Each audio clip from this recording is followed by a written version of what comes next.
नमस्कार, मैं विवेकानंद। आज आया हूँ मैं खवाड़ा बासर में और यहाँ पर एक मंदिर है नीलेश्वर महादेव के नाम से। इसकी प्राचीनता कितनी है वो मैं आपको बताता हूँ। कुछ मंदिर हैं और उसके डिजाइन के आकार से मैं आपको बताने का प्रयास करूँगा कि कैसे है। दीवारों पर जो ये चिनाई हो रखी है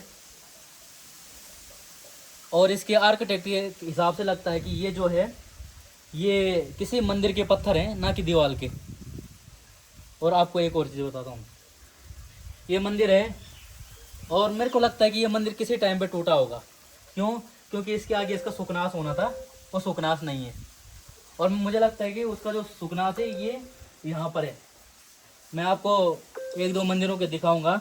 ये सुकनास जो होता है ये मंदिर के ठीक ऊपर यहाँ पर होता है। किसी टाइम में टूटा होगा तो गांव वालों ने इसको बना दिया था। एक बात और बताता हूँ, इसके ऊपर जो गोल गोल ये तीन है इसको आमलक कहते हैं। और जो ये आमलक है ये एक मंदिर में एक ही होता है। तो इसका मतलब ये और भी मंदिर थे, उन मंदिरों का टूटा हुआ गिर करके गांव वालों ने यहाँ पे लगा दिया। एक और बात बताता हूँ आपको, ये जो मंदिर है इसके ऊपर जो ये आमलक है ना, ये बड़ा वाला गोल आमलक, इससे प्रतीत होता है कि यह मंदिर कितना ऊंचा रहा होगा। आपको सामने ही एक भगवान जो गौरी शंकर हैं, उमा शंकर हैं, उनके बारे में बताता हूँ। देखिए ऊपर जो गोल गोल आमलक है, ये जो गोल गोल है ये वाला, ये भी इस मंदिर का नहीं है। इसका मतलब ये जो तीन है, इन तीनों में से जो है एक जो है इसका आमलक है, इसका आमलक है। दूसरा क्या है कि अब सोचिए ये मंदिर इतना ऊंचा है, नीचे से मैं आपको दिखाता हूँ। ये मंदिर इतना ऊंचा है तो इसका इतना बड़ा आमलक है। अब सोचो ये मंदिर कितना ऊंचा रहा होगा अपने टाइम में, जिसका इतना बड़ा आमलक है। ये गोल वाला है, इतना बड़ा आमलक है। प्राचीन मंदिर है। दूसरा यहाँ पर कुंड है। इस कुंड की बनावट ही अपने आप में गजब की है। हो सकता है कि ये यात्रियों के द्वारा बनाया गया होगा। आपको एक चीज़ और दिखाता हूँ।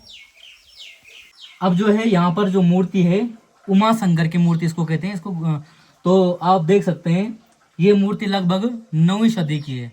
8वीं से और 11वीं 12वीं सदी के बीच ऐसी मूर्तियाँ बनती थी। ये आप देखेंगे इसमें पूरा शिव परिवार और गण सहित और जो उनके अवतार हुए हैं सभी दर्शाए गए हैं। ये आप देखिए यहाँ पर माता पार्वती है, भगवान शिव हैं, यहाँ पर नाग हैं, ये हाथ पे त्रिशूल है। ये चतुर्भुज रूप में दिखाए गए हैं भगवती को भी। ये भी यहाँ पर जो है ये शंख है।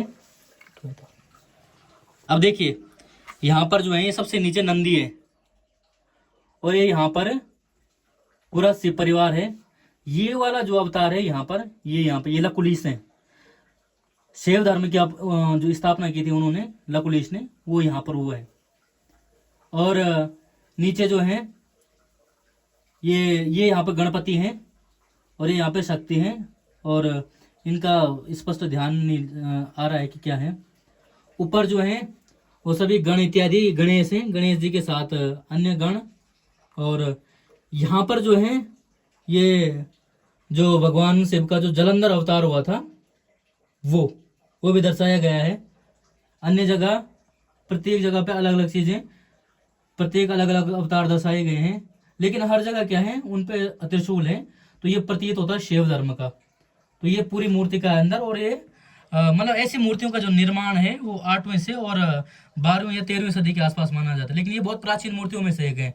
ऐसी मूर्ति भगवान विष्णु की भी है, भगवान शिव की भी है। दोनों जगह सभी अवतार दर्शाए गए हैं। यहाँ पर जो है ये वाला जो है ये यहाँ पर व्याघ्र प्रतीत होता है। और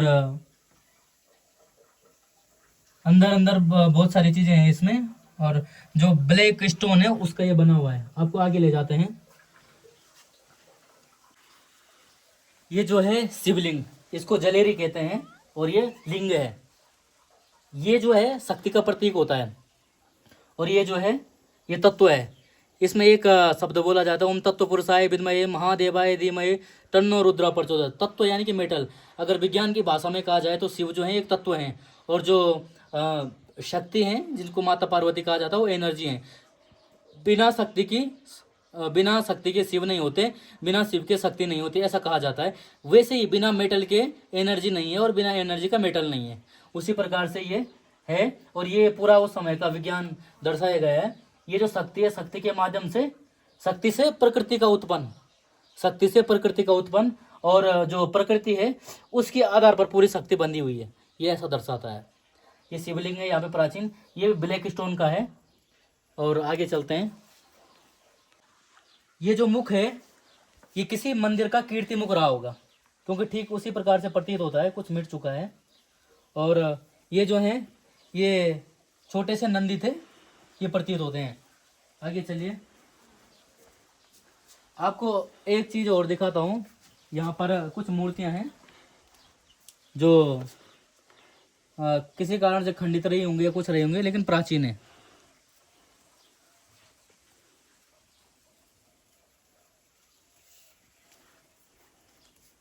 ये जो मूर्ति है ये यहाँ पर नाग दर्शाए गए हैं।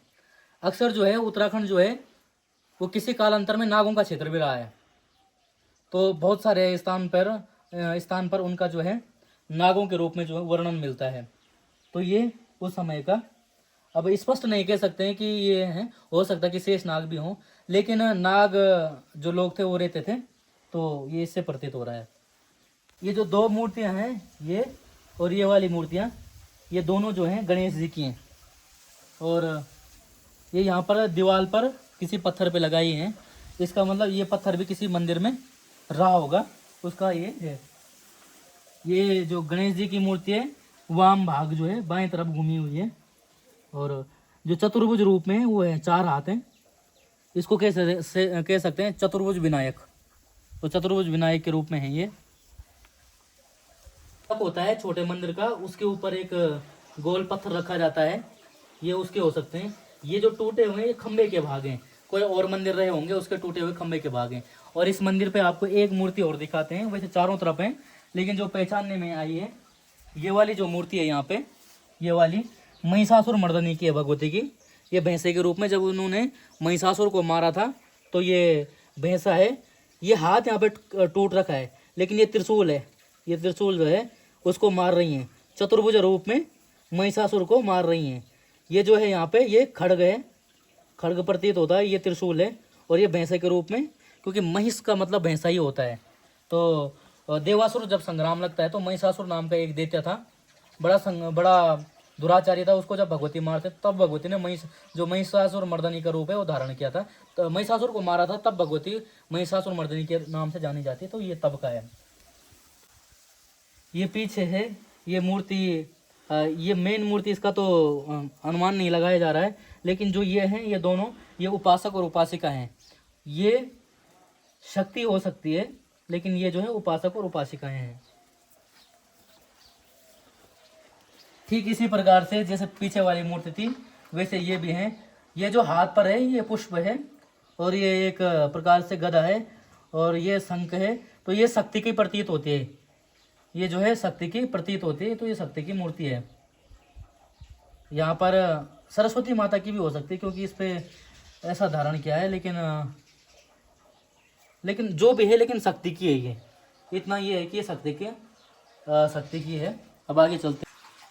ये जो पत्थर हैं, ये जो मूर्तियां हैं, ये जो मंदिर था बहुत ऊंचा था, इसके अनुमान से लगाया जा रहा है ये बहुत ऊंचा था। ये जो है शिवालय है, ये शिवालय है, और इस शिवालय के अंदर जो है ये प्राचीन मूर्तियां हैं। ये जो सामने है ये मूर्ति भगवान विष्णु की प्रतीत हो रही है, क्योंकि हाथ में जो है ये मूर्ति स्पष्ट प्रतीत नहीं हो रही है, क्योंकि हाथ में पुस्तक है। अगर 3 मुख होते तो ब्रह्मा थे, और पुस्तक भी है, दूसरा कमंडल भी है, और हाथ पे ये कुछ दंड टाइप का भी है। तो संभवतः ये ब्रह्मा भगवान की होगी, लेकिन एक मुखी ब्रह्मा कह सकते हैं इनको। लेकिन वैसे ब्रह्मा जो है वो चतुर्भुज 4 मुख के होते हैं, इस पे एक ही मुख है, लेकिन हाथ में पुस्तक है, ऐसी प्रतीत हो रही है। ये यहाँ पर क्या चीजें प्रतीत नहीं हो रही है। गर्भगृह में अन्य चीजें हो रहे हैं और मूर्तियां हैं।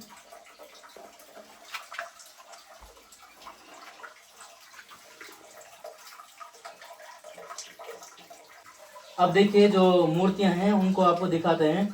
ये वाली जो मूर्ति है थोड़ा छोटी है, ये वाली मूर्ति जी। इसका जो त्रिशूल है वो उल्टा पकड़ा हुआ है, हाथ पे शंख है और उस हाथ पे अस्त्र समझ नहीं आ रहा, तो चतुर्भुज रूप में है, विष्णु ही प्रतीत होते हैं। सशंख चक्रम सक्रीट कुंडलम, ऐसा भगवान विष्णु है, क्योंकि कान पे कुंडल भी है। और ये भी जो है, ये मूर्ति ढंग से समझ नहीं आ रही है। यहाँ पर ये भगवान शिव की मूर्ति है, हाथ पर त्रिशूल विराजे हुए हैं चतुर्भुज रूप में। ये क्या चीज़ है इसका पता नहीं लग रहा है। अभी खवाड़े के बगल में एक गांव है द्यूड़ी, वहाँ पर मैं आपको कुछ चीज़ें बताता हूँ। देखिए ये जो मूर्तियाँ हैं, लोग चाहे इसको किसी भी मान्यताओं से पूजें, लेकिन ये वाला जो है इसको बोलते हैं सुकनास, यानी कि किसी टाइम पे मंदिर रहा होगा, उस मंदिर के आगे पे जो लगता है इसको सुकनास कहते हैं। यहाँ पर बहुत बड़ा मंदिर था किसी टाइम, प्राचीन मंदिर, उसका उदाहरण है ये वाला, ये आमलक, बड़ा आमलक है। मैं ऊपर जाके बताता हूँ।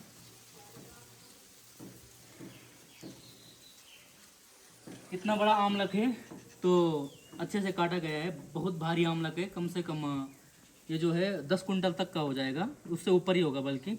ये जो आमलक है, तो इससे पता चलता है कि यहाँ पर प्राचीन मंदिर रहे होंगे। और एक मंदिर नहीं थे, बहुत सारे मंदिर थे। आपको एक उदाहरण देता हूँ, आप आइए इस तरफ से। अब देखिए ये जो है ये बड़ा आमलक है, और एक सुकनास वो है, और एक सुकनास ये है, इसको सुकनास कहते हैं। इसका मतलब मंदिर और भी थे, ये 2 सुकनास हैं, एक ये है एक वो है। उसके बाद जो छोटे आमलक हैं वो ये हैं। ये जो है लिंग पूजा का प्रतीक है, ये यहाँ पे शिवलिंग का प्रतीक जैसा छोटे छोटे शिवलिंग हैं। तो जितने छोटे छोटे शिवलिंग हैं, इसका मतलब उस टाइम उतने उतने मंदिर थे इस पे, उस समय उतने उतने मंदिर रहे होंगे। और जो कुछ प्राचीन मूर्तियाँ हैं ये वाले, और इस आगे से बताएंगे आपको। कत्यूरी शैली के जो मंदिर होते थे उनके ऊपर ये बाग लगा होता था, जैसे केदारनाथ जी के मंदिर के ऊपर आपने देखा होगा। तो इसका मतलब ये वाला जो मंदिर है वो 9वीं से और 12वीं सदी के बीच का बना हुआ है। ये जो सिंह है, ये सिंह इसके नीचे जो है हाथी होता था। इससे ये प्रतीत होता था कि भाई एक जो बड़ा जानवर है उस पर एक छोटा जानवर है वो राज कर रहा है, ऐसा कुछ मैंने पढ़ा था, पूरा स्पष्ट नहीं हो पा रहा है। तो ये उस समय का है, ये भी वही है। इसका मतलब थोड़ा ऊंचा मंदिर था, वहाँ पे ये था, फिर ये ऊंचा था। ये इसकी क्या है, ये इसके आमलक हैं छोटे छोटे, वो भी 3 मंदिरों जो है ये भी है। ये सुकनास ये मंदिर के ठीक आगे पे होता है, ये बताया था मैंने आपको। यहाँ पर हालांकि यहाँ पे इन्होंने कलर किया हुआ है, तो ये सुकनास है। ऐसी काफ़ी प्राचीन चीज़ें हैं। इससे पता चलता है इस आमलक से कि यहाँ का जो मंदिर था वो बहुत बड़ा मंदिर रहा होगा किसी समय, और किसी ने फिर तब जीर्णोद्धार किया होगा, तोड़ा गया होगा, बाद में बदला गया होगा, वो अलग चीज़ है। लेकिन इससे पता चलता है कि मंदिर यहाँ पे बहुत बड़ा था इस आमलक से।